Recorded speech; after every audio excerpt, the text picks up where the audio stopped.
오늘은 21일 기도회 10일차가 되는 날입니다. 하나님께서 지난 열흘 동안 이렇게 아름답게 인도해 주신 거 감사드리고요. 오늘도 하나님의 말씀이 잘 드러날 수 있도록 열린 마음으로 그렇게 임해 주시면 감사하겠습니다. 잠깐 기도하고 시작하겠습니다. 하나님 아버지, 어제 우리가 살펴본 것처럼 느헤미야는 위기를 만날 때 그 연약한 자들에 대한 공감 능력을 가지고 그들을 품어주었을 뿐만 아니라 하나님, 엉뚱하고 악한 길로 나가는 자들, 그들을 깨우치게 하기 위하여 본인도 하나님 그 죄의 범주 안에 있는 자라고 고백하면서 그들을 품으면서 나아가는 모습을 보았습니다. 하나님, 오늘 또 어떤 말씀으로 저희들을 또 깨우쳐 주실지 기대하면서 나아가도록 도와주신 거 감사합니다. 어떤 사람이 어떤 인물이 등장하든지 관계없이 거기에는 예수 그리스도가 계시다는 것을 기억하면서 그렇게 임하는 21일간의 기도회가 되게 하여 주시옵소서. 인도해 주시기를 원하옵고 예수님 이름으로 기도드립니다. 아멘. 오늘 주시는 말씀은 느헤미야 5장 14절부터 19절까지의 말씀입니다.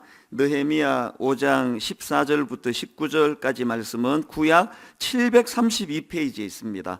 느헤미야 5장 14절 제가 먼저 읽습니다. 또한 유다 땅 총독으로 세움을 받은 때 곧 아닥사스다 왕 제20년부터 제32년까지 12년 동안은 나와 내 형제들이 총독의 녹을 먹지 아니하였느니라. 나보다 먼저 있었던 총독들은 백성에게서 양식과 포도주와 또 은 40세겔을 그들에게서 빼앗았고 또한 그들의 종자들도 백성을 압제하였으나 나는 하나님을 경외함으로 이같이 행하지 아니하고 도리어 이 성벽 공사에 힘을 다하며 땅을 사지 아니하였고 내 모든 종자들도 모여서 일을 하였으며 또 내 상에는 유다 사람들과 민장들 150명이 있고 그 외에도 우리 주위에 있는 이방 족속들 중에서 우리에게 나아온 자들이 있었는데 매일 나를 위하여 소 한 마리와 살찐 양 6마리를 준비하며 닭도 많이 준비하고 열흘에 한 번씩은 각종 포도주를 갖추었나니 비록 이같이 하였을지라도 내가 총독의 녹을 요구하지 아니하였으면 이 백성의 부역이 중함이었더라. 내 하나님이여, 내가 이 백성을 위하여 행한 모든 일을 기억하사 내게 은혜를 베푸시옵소서. 아멘. 리더는 마지막에 먹는다, 이런 제목의 책이 있습니다. 이 책은 미국의 동기부여 강연자라고 하는데요, 그 사이먼 사이넥이라는 분이 쓴 책입니다. 이분은 그 미국의 유명한 테드 강의로도 알려져 있는데, 저자는 이 책에서 이제 그 사람들을 대하는 리더의 역할, 또 조직의 역할, 이런 것들을 이제 강조하는 것을 볼 수가 있습니다. 이 책의 부제가 숫자가 아닌 사람을 귀중히 여기는 리더의 힘, 이렇게 되어 있습니다.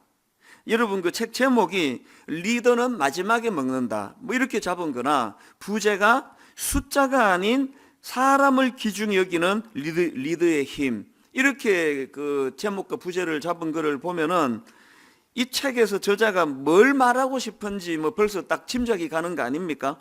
이 책에 대한 출판사 리뷰에 보면 바로 그것을 함축적으로 설명하는 대목이 있습니다. 성공하는 조직은 돈보다 사람을 중히 여기고 각자 불안에 떠는 대신 힘을 모아 위기를 돌파하는 기업 문화를 갖고 있다. 그리고 그러한 기업 문화를 만들어내는 리더들이 조직의 곳곳에서 활동하고 있다. 결국 기업의 성장을 좌우하는 자는 리더인 것이다. 저자인 사이먼은 이거를 읽는 당신이 바로 그 리더가 되지 않겠느냐고 우리에게 확신에 찬 의조로 얘기한다. 제가 왜 서두에 이 책 내용을 꺼낸지 짐작하실 수 있겠죠? 저는 여기 나오는 결국 기업의 성장을 좌우하는 자는 리더이다. 예산도 아니고 조직 규모도 아니고 결국은 그 기업의 성장을 좌우하는 것은 리더의 손에 달려있다. 이게 지금 우리가 느헤미야를 통해서 계속 살펴보면서 느끼고 또 깨닫는 내용 아니겠습니까? 오늘 교재에도 보면은 비슷한 내용이 나와 있는데요, 이제 이 기도회가 끝나면은 홈페이지 들어가셔가지고 그 PDF로 올려준 내용을 한번 꼼꼼히 묵상의 재료로 쓰시면 참 좋습니다. 우리 교재 내용 한 군데 읽어드립니다. 사람들은 비전보다 앞에 선 지도자를 먼저 바라봅니다. 사람들은 비전보다 앞에 선 지도자를 먼저 바라봅니다. 그 지도자를 신뢰하기 때문에 그 지도자가 제시한 비전을 나의 것으로 받아들입니다. 순장된 우리가 순원들 앞에서 그런 지도자로 서야 합니다. 이 교재가 처음에 우리 다락방 순장님들을 위해서 만들었기 때문에 이렇게 적용을 하지만 오늘 여러분 이 글을 읽고 말씀을 듣는 여러분 모두가 다 해당되는 말씀입니다. 지난주에 말씀을 제가 드리지 않았습니까? 우리 모두는 다 어떤 쪽에서든 다 지도자라고요. 나는 가정에 살림만 하는 주부인데요. 그분만큼 중요한 지도자 역할을 하시는 분이 없습니다. 한 가정에 다음 세대의 이 영혼을 성숙하게 만드는 그 일에 우리 어머니들만큼 중요한 지도자 역할을 하시는 분이 어디 있겠습니까? 그리고 남자들이 뭐 밖에서 설치고 다니지만요, 가정에 있는 진짜 지도자 되는 아내의 내조를 받은 사람만 그렇게 될 수 있는 겁니다. 그래서 모두가 다 지도자들이세요. 그래서 나는 어떤 분야에서든 나는 주님이 세우신 지도자인데 어떤 모습을 가지고 내가 살아가야 될 것인가, 이런 관점으로 오늘 본문을 살펴보시면 참 많은 그 도움을 얻을 수 있다고 저는 생각합니다. 이런 점에서 저는 느헤미야 5장에 나오는 느헤미야의 모습을 한 번 더 주의 깊게 살펴볼 대목이 있다고 보는데요. 우리 교재 서두에도 이런 내용이 나와 있습니다. 자, 또 읽어드릴게요. 어제 본 내용과 같이 느헤미야는 권세 있는 귀족층과 관리들과 맞서서 그들을 굴복시키고 변화시켰습니다. 생각해보면 참 신기한 일입니다. 어떻게 예루살렘의 지도자들이 한 번에 자신들의 기득권을 내려놓고 한 번에 물러설 수 있었을까요? 느헤미야가 총독으로 일했던 12년의 세월이 그 이유를 설명해 줍니다.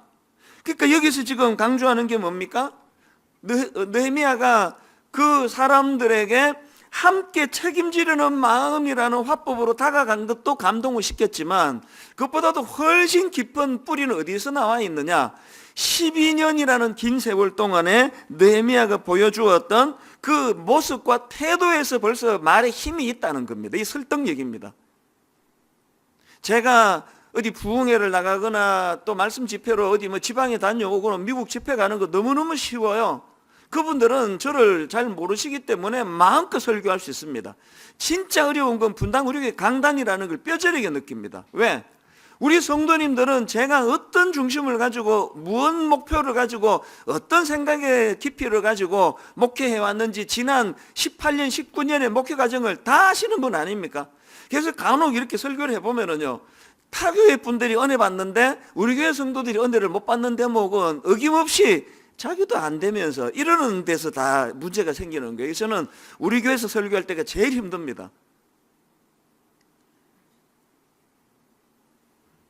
뭔 얘기를 하다가 이 말이 나왔는지 모르겠는데요, 느헤미야가 단순히 뭐 그 사람들을 설득하기 위해 가지고 함께 책임지려는 그런 어법을 가지고 다가갔기 때문에 감동을 받은 측면도 있지만 더 중요한 거는 그 지난 12년 동안 느헤미야가 보여주었던 그 지도자로서의 삶의 모범된 모습, 이게 말에 힘을 가져다 줬다는 겁니다. 이게 뭔지를 좀 살펴보자는 거거든요. 느헤미야가 가진 두 가지 모범을 나누고 싶은데 첫 번째가 청렴입니다. 청렴.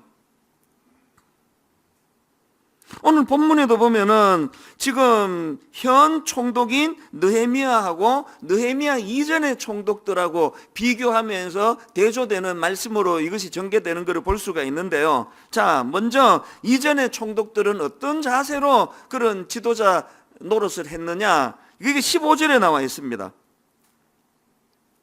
나보다 먼저 있었던 총독들은 백성에게서 양식과 포도주와 또 은 40세겔을 그들에게서 빼앗았고 또한 그들의 종자들도 백성을 압제하였으나 나는 하나님을 경외함으로 이같이 행하지 아니하고, 그 앞서 나와 있는 총독들이 어떤 태도로 그렇게 통치를 했는지를 딱 한마디로 설명하는 거 아닙니까? 여기 나오는 그들의 종자들이라는 이 표현이 성경에 나와 있는 게 되게 재밌었습니다. 여기 나오는 그들의 종자들이라는 것은 바로 그 전임 총독 밑에서 일하던 하급 관리들을 비아냥거리면서 지금 표현한 내용이 그들의 종자들이에요. 그러니까 총독뿐만 아니라 그들의 하급 관리들까지 백성들을 착취하고 백성들을 아주 고통에 빠뜨리는 일을 너무나 쉽게 행하던 그 모습을 지금 비아냥거리면서 그리는 거 아닙니까? 여러분이 아시지만 신약의 예수 그리스도 시대에도 로마에 내는 세금이 있는데 그 세리들이 더 많은 세금을 착취하듯 거두어 들여가지고 로마가 정한 세금만 내고 나머지는 다 자기 배를 불리던 이런 짓들을 했다는 기록을 다 알지 않습니까? 이게 바로 이전 총독들이 하던 짓거리라는 겁니다. 여기에 반해가지고 현 총독 느헤미야의 모습을 보십시오. 14절과 15절입니다. 또한 유다 땅 총독으로 세움을 받은 때 곧 아닥사스다 왕 제20년부터 제32년까지 12년 동안은 나와 내 형제들이 총독의 녹을 먹지 아니하였느니라. 나보다 먼저 있었던 총독들은 백성에게서 양식과 포도주와 또 은 40세계를 그들에게서 빼앗았고 또한 그들의 종자들도 백성을 압제하였으나 나는 하나님을 경외함으로 그 다음 결론을 보세요. 이같이 행하지 아니하고 지금 14절 15절에서 길게 강조하는 내용을 딱 한마디로 요약하라면 느헤미야는 이전 총독과 같이 행하지 않았다. 바로 그 얘기입니다. 이 차별성이거든요. 저는 하나님을 두려워하는, 하나님을 아는 지도자들하고 하나님을 두려워하지 않는 지도자들의 차별성을 좀 이런 데서 찾으면 좋겠습니다. 오늘 교재에도 보니까 그 부분을 강조하는 대목이 나옵니다. 느헤미야 이전의 예루살렘 총독들은 지위를 이용하여 자신들의 부를 축적했습니다. 세금을 과하게 걷어 백성들을 착취했고 그 밑에 관리들도 총독을 따라 백성들을 괴롭혔습니다. 하지만 느헤미야는 그런 전례를 모두 폐지시켰습니다. 게다가 총독으로서 받는 것이 마땅한 재정적 수입의 권리까지 포기했고 도리어 자신의 소유를 내어서 백성들을 도왔습니다. 백성들의 삶이 힘들다는 것을 알았기 때문입니다. 그런 총독을 바라보며 백성들은 생각했을 것입니다. 지금 느헤미야가 이끄는 저 사역들이 자신의 유익을 위해 하는 일이 아닌 것은 분명하겠다. 느헤미야는 도덕적으로 백성들에게 권위를 인정받는 지도자였던 것입니다. 여러분, 제가 지난 주일 언급했던 미국의 짐 베이커 목사, 최초로 텔레이반젤리즘이라는 걸 시작해가지고 PTL이라는 텔레비전 네트워크를 통해가지고 그렇게 나와가지고 설교하면은 미국과 전 세계 1,400만 명이 넘는 가정이 수신할 정도로 영향을 행사했는데, 이런 영향력을 끼치던 이 짐 베이커 목사 같은 사람들이 오늘 본문의 느헤미야와 같은 청렴한 모습을 보여줬더라면 얼마나 하나님께 큰 영광이 됐겠냐고요. 이게 참 통탄한 노릇이라는 겁니다. 우리나라에서도 이런 가슴 아픈 일들이 잊혀질만 하면 나오고 잊혀질만 하면 나오고 그런 경우는 현실인 게 너무 마음이 아픈 거 아닙니까? 느헤미야의 너무나 아름다운 그 지도자의 모습 중에 첫 번째가 청렴이라 그래서 국어사전을 다 찾아봤습니다. 청렴 이렇게 설명하더라고요. 성품과 행실이 높고 맑으며, 성품과 행실이 높고 맑으며 그 다음에 탐욕이 없음. 저는 이 사전의 의미를 많이 제가 생각을 했습니다. 탐욕이 없으면 그 사람의 모습이 맑아져요. 탐욕이 없으면 그 존재가 아름다워진다는 말입니다. 저는 이번에 코로나 바이러스로 교회가 문을 닫아야 되고 예배당에 들어가지 못하고 폐쇄하는 과정에서 너무너무 자존심 상하는 이야기들을 들었습니다.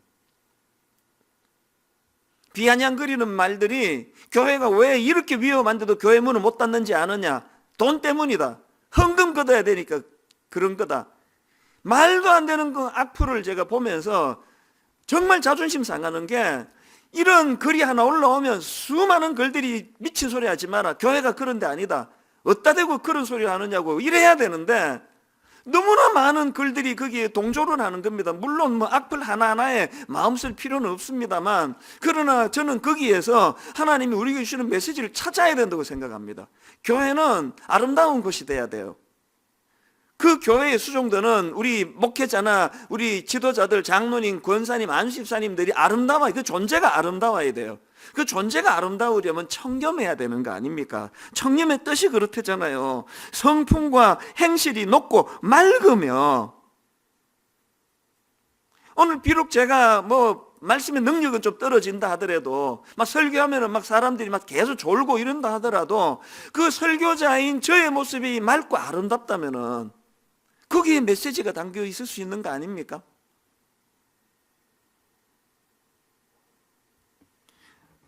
이 땅에 주의 복음이 제대로 그 능력 있게 드러나도록 하기 위하여 그 복음의 통로자인 저희들이, 그리고 또 평신도 지도자들이 청렴하기를 원합니다. 청렴해야 그 존재가 맑아진다는 것. 이것이 느헤미야가 보여주는 참 아름다운 모습이고요. 그런가 하면은 두 번째로 지도자 느헤미야가 보여주는 모범이 하나 더 있는데요. 아낌없는 섬김의 모습입니다. 이 느헤미야의 아낌없는 섬김의 모습은 두 갈래로 설명을 드릴 수 있는데요. 첫째로는 어디다가 아낌없는 섬김을 던지느냐, 성벽 공사하는 일에 온 힘을 쏟는 그의 모습에서 나타납니다. 16절에 그 내용이 나오는데요, 15절과 16절을 연결해서 읽으면 의미가 확 드러납니다. 자, 15절을 보십시오. 나보다 먼저 있었던 총독들은 백성에게서 양식과 포도주와 또 은 40세겔을 그들에게서 빼앗았고, 또한 그들의 종자들도 백성을 압제하였으나 나는 하나님을 경외함으로 이같이 행하지 아니하고, 그 다음 16절, 도리어 이 성벽 공사에 힘을 다하며, 도리어 이 성벽 공사에 힘을 다하며 땅을 사지 아니하였고 내 모든 종자들도 모여서 일을 하였으며. 느헤미야가 그 전임 총독과의 차별성을 단순히 나 뇌물 안 받는다, 난 착취 안 한다, 그 청렴성에만 강조한다면 그 반쪽짜리 그 지도자의 모습입니다. 느헤미야 되는 거는 나는 그렇게 부정적으로, 나는 그렇게 돈 안 밝혔다, 난 뇌물 안 받았다, 이것만 강조하는 게 아니라, 그 자리는 뇌물 안 받는 걸 자랑하는 자리가 아니라 목표를 향해 달려나가는 백성들을 향하여 성벽을 재건하는 일에 혼신을 쏟는 일을 해야 되는 자리이기 때문에 느헤미야의 귀함이 뭡니까? 아낌없는 섬김이 뭐라고 말합니까? 도리어 이 성벽 공사에 힘을 다하며. 그 다음 나오는 땅을 사지 아니하였고는 뭘 의미하는 겁니까? 그가 재산 모으는데 관심이 없었다는 걸 보여주는 이 표현은 뭘 말하는 겁니까? 그런 곳에다가 마음이 안 갔다는 거 아닙니까? 맡겨진 사명에게 온 마음이 갔기 때문에 땅을 사지 않은 그게 귀한 게 아니고요, 한 가지 자기에게 맡겨진 사명에 전념하며 몰두할 수 있는 그 마음이 귀한 거예요. 그 제가 지난 2월 초에 주일 설교 시간에 인생을 낭비한 죄, 이런 제목의 설교할 때도 언급을 드렸습니다만, 우리가 늘 되새겨야 되는 나폴레옹이 했다는 그 경고 잊으시면 안 됩니다. 오늘의 불행은 언젠간 내가 잘못 보낸 시간의 보복이다. 영화 빠삐용에 나오는 대사 한마디 기억하시죠? 너는 인생을 낭비한 죄, 시간을 낭비한 죄를 저질렀다. 오늘 우리가 그런 뇌물 받지 않고 뭐 그냥 부정한 돈으로 부를 축적하지 않은, 이것도 중요한 태도지만 우리는 사명을 감당해야 돼요. 어떤 상황 속에서도 맡겨진 이 일에 전심을 다하는 섬김의 모습을, 그래서 저는 에베소서 5장 16절 세월을 아끼라 때가 악하니라, 모든 사명받은 분들에게 이 말씀이 되새겨지는 그런 귀한 하루가 되시기를 바랍니다. 그런가 하면 또 하나, 지도자 느헤미야의 모습에서 발견되는 아낌없는 섬김의 모습이 하나 더 있는데요, 지체를 향한 아낌없는 섬김의 모습입니다. 자, 17절과 18절입니다. 또 내 상에는 유다 사람들과 민장들 150명이 있고 그 외에도 우리 주위에 있는 이방 족속들 중에서 우리에게 나온 자들이 있는데 매일 나를 위하여 소 1마리와 살찐 양 6마리를 준비하며 닭도 많이 준비하고 열흘에 한 번씩은 각종 포도주를 갖추었나니 비록 이같이 하였을지라도 내가 총독의 녹을 요구하지 아니하였으면 이 백성의 부역이 중함이니라. 느헤미야는 그 총독의 위치에 있었기 때문에 얼마나 많은 사람들이 찾아오고 얼마나 많은 사람들을 만났겠습니까? 특히 총독을 방문하는 많은 사람들을 잘 대접하고 연애를 베풀어야 하는 그런 위치에 있던 느헤미야인데요. 오늘 본문의 느헤미야의 모습을 보면은 자기 자신에게는 엄청나게 엄하게 땅도 사지 않고 청렴하게 살았지만, 그러나 이게 자린 고비가 되고 인색한 사람이 된다는 뜻은 아니에요. 그렇게 자기 자신을 위해서는 철저했던 느헤미야지만 방금 읽어드린 이 말씀 안에서 다른 지체들을 섬길 때는 막 아낌없이 풍성히 베푸는 모습을 저는 볼 수가 있습니다. 이게 오늘 지도자들의 모습이에요. 본능은 반대를 자꾸 요구하는 거 아닙니까? 남들에게 베푸는 건 할 수 있는 대로 인색하게 모으고 모아서 내 자식에게 써야지, 내 배우자에게 써야지, 날 위해 써야지. 이게 우리 안에 있는 타락한 본능의 모습이라면 주님의 은혜를 사모하는 모든 지도자들의 모습은 이 본능을 역류하는 거예요. 전기 한 덩이라도 아껴야 되는 거, 난 그 그리스도인의 자세라고 생각합니다. 휴지 하나 낭비하지 않는 거.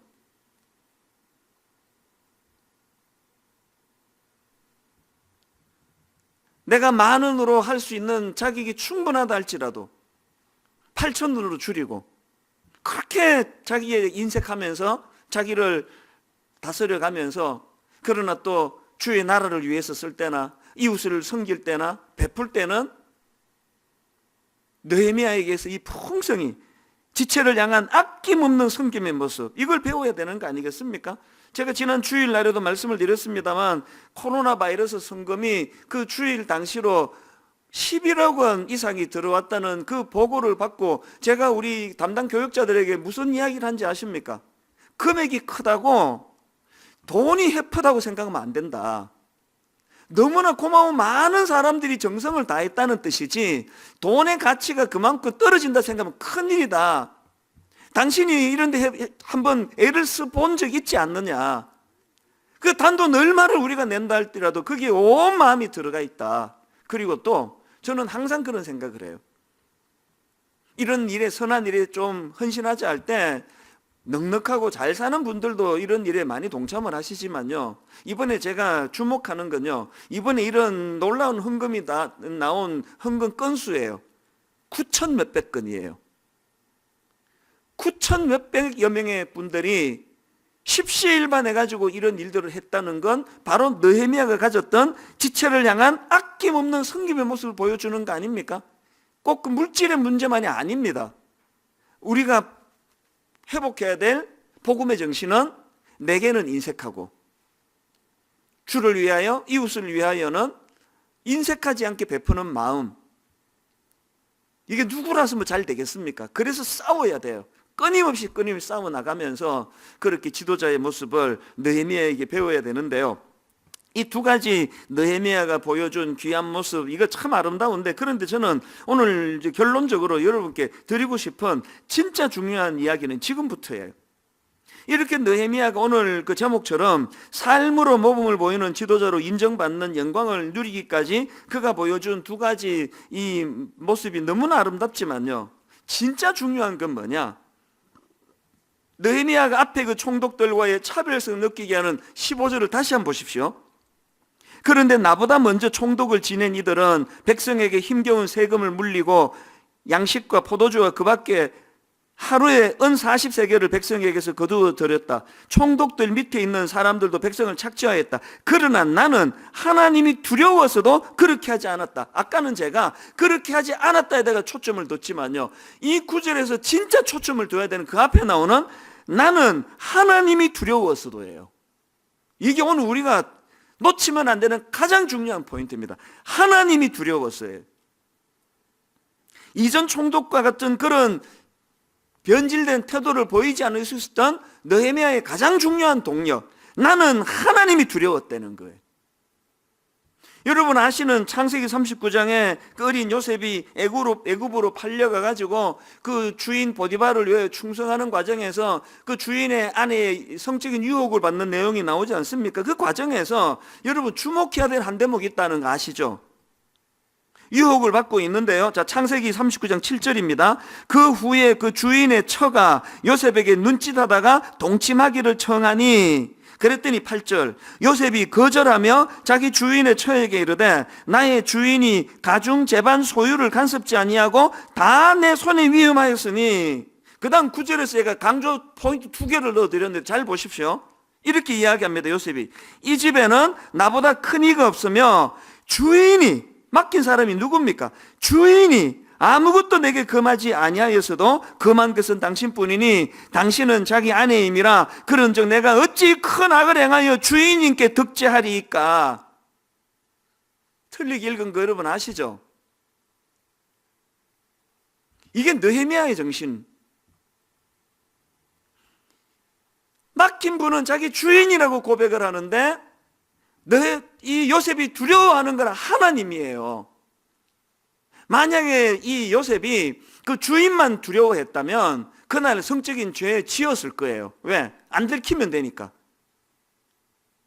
우리가 느헤미야에게서 오늘 방금 읽어드린 창세기 39장의 요셉에게서 여러분 잊어서는 안 되는 포인트가 그겁니다. 그래서 저는 굵은 표시를 방송실에 보내주면서 여기 나오는 주인이, 그 다음에 하나님께, 주인이 하나님께, 주인이 하나님께. 오늘 본문 5장이 어떻게 마무리가 되는지 아십니까? 오늘 본문 5장의 마지막 19절 한번 보십시오. 내 하나님이여, 내가 이 백성을 위하여 행한 모든 일을 기억하사 내게 은혜를 베푸시옵소서. 우리의 모든 초점은 이거예요. 주인으로 시작했는데 내 하나님으로 끝나는 거예요. 주인을 의식하며 시작했는데 내 하나님을 경외하는 것으로 마무리되는 게 신앙입니다. 저는 분당 우리 교회 부교육자, 대부분의 부교육자들을 제가 신뢰하고 안심할 수 있는 이유가 생각합니다. 이렇게 많은 교육자들 내가 어떻게 다 감시하겠냐고요. 한때는 사역 보고서를 받아가지고 체크도 하고 지도도 했는데 이거 안 한 지가 오래됐습니다. 팀장을 세워서 그들로 하여금 자율적으로 돌아가게 할 수 있다고 내가 확신하는 이유가 뭐냐? 우리 대부분의 우리 교회 교육자들은 단임 목사인 이찬수 목사를 의식하는 것으로 시작했는지 몰라도 그들은 여호와 하나님을 경외하는 자리에 옮겨갔다고 저는 확신하기 때문입니다. 오늘 여러분 이 하루 주님 앞에서 이 두 단어를 가지고 묵상하시면 좋겠습니다. 주인이, 그 다음에 하나님께. 이런 의미에서 저는 결론을 맺으면서 오늘 이 두 구절을 묵상 도구로 드립니다. 창세기 39장 9절, 이 집에는 나보다 큰 이가 없으며 주인이 아무것도 내게 금하지 아니하였어도 금한 것은 당신뿐이니 당신은 자기 아내임이라 그런즉 내가 어찌 큰 악을 행하여 하나님께 득죄하리까. 이 말씀을 깊이 묵상한 하루가 되시기를 바라고요. 그런가 하면은 느헤미야 5장 19절 맨 마지막에는 이 말씀, 내 하나님이여 내가 이 백성을 위하여 행한 모든 일을 기억하사 내게 은혜를 베푸시옵소서. 내가 늘 의식하고 내가 늘 의식해야 되는 건 회사의 내 상사가 아니고 교회의 내 담임 목사가 아니고 내가 늘 의식해야 되는 분 여호와 하나님, 내가 그분을 경외함으로, 내가 그분을 두려워할 때 하나님 앞에 득죄하지 않는 요셉과 느헤미야의 길로 가게 될 줄로 믿습니다. 오늘 하루 온종일 이 하나님을 바라보고 하나님을 경외하는 자가 어떤 아름다운 경건의 모습을 유지할 수 있는지를 여러분의 삶을 통해서 증명해 보여주시는 그런 복된 하루가 되기를 주님 이름으로 축원합니다. 우리 주신 말씀을 기억하면서 함께 찬양하며 나아가겠습니다. 우리 마음의 고백을 담아서 함께 고백합시다. 내 주를 가까이 하게 함은 내 주를 가까이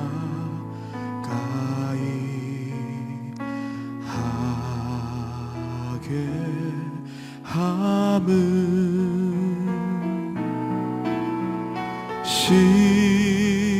십자가 짐 같은 곳에 이나 내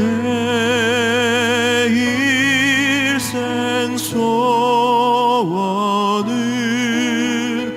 늘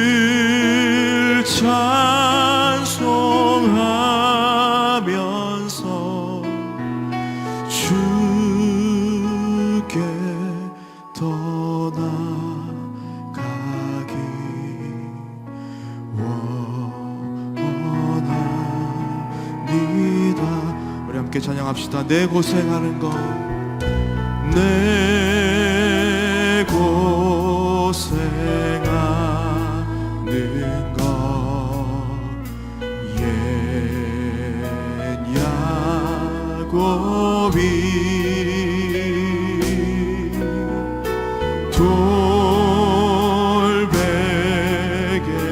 베고자 갔습니다. 꿈에도 소원이 늘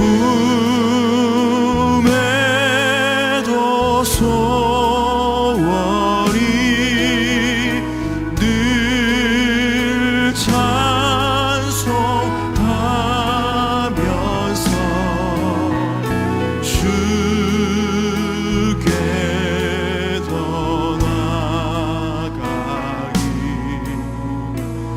꿈에도 소원이 늘 찬송하면서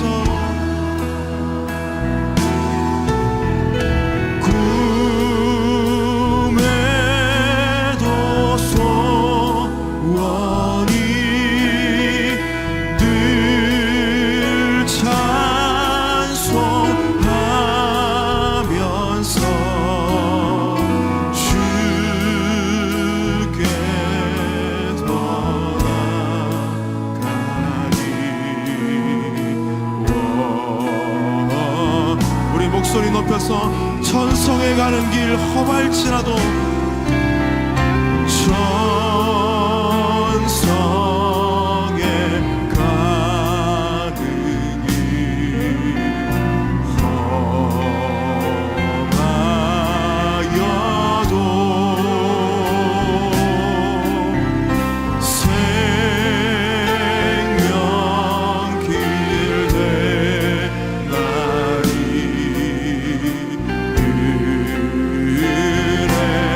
되나니 다시 한번 더 고백합시다. 천성에 가는 길 험하여도 천성에 가는 길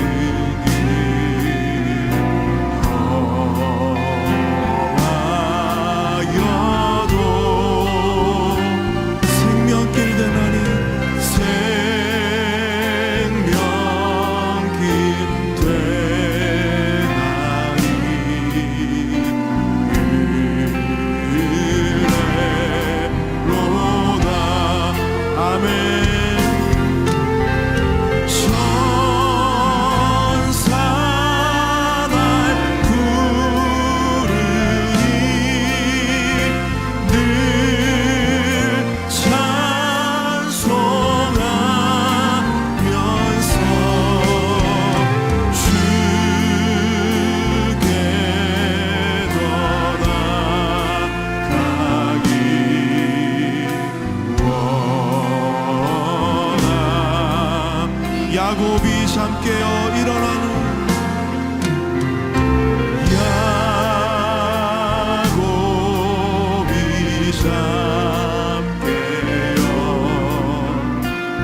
우리 함께 말씀 붙잡고 함께 기도하기를 원합니다. 하나님을 의식하는 인생이 되기를 원합니다. 전능하신 하나님을 두려워하고 경외하는 그 하나님을 의식하는 인생, 의지하는 인생이 되어서 하나님을 영화롭게 하는 오늘 이 하루가 되기를 원합니다. 주님, 나의 심령을 붙잡아 주시옵소서. 이 시간 말씀 의지하여 함께 기도하며 나아가겠습니다.